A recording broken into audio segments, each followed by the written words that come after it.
ভিডিওতে দেখেন মেয়েদের উপর চুল লাগানোর পরে সেটা ডার্ক কালার হয়ে যেতেছে। এখন আমরা ট্রাই করুম যেটা হয় কিনা। সামনে আসো।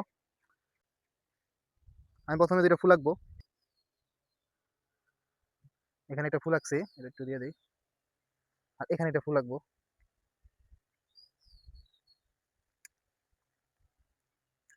মেহেদির একটু সমস্যা, যদিও আমি মেহেদি করতে পারি না, ভিডিও করার জন্য দেখাই যাচ্ছে। দেখেন আমি দুই সাইডে দুটো ফুল আঁকছি।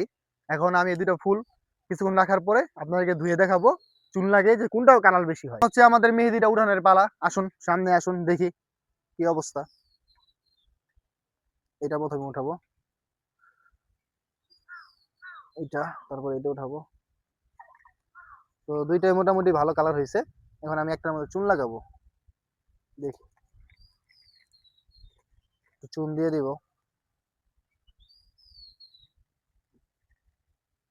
এই বড়টার মধ্যে আমি চুন দিলাম, ছোটটা থাক, বড়টার মধ্যে চুন লাগাই দিলাম। তো চুন লাগায় কিছুক্ষণ রাখতে বলছে, আমরা এখন 2-1 মিনিট চুন লাগায় রাখবো, দেখি কি অবস্থা হয়। তো বন্ধুরা আমরা কিছুক্ষণ রাখছি চুন, এখন আমার চুনটা ধুয়ে ফেলবো, দেখি কি অবস্থা। চুনটা ধুইতেছি, ধুইতেছি চুনটা। সামনে আসো, দেখুন বন্ধুরা কালার দেখুন। তো দুইটা সেম, আমার মনে হয় না কোনো পরিবর্তন হয়। তো ওনারা অযথাই ভিডিওটা দেখাইছে। ধন্যবাদ সবাইকে, আসসালামু আলাইকুম।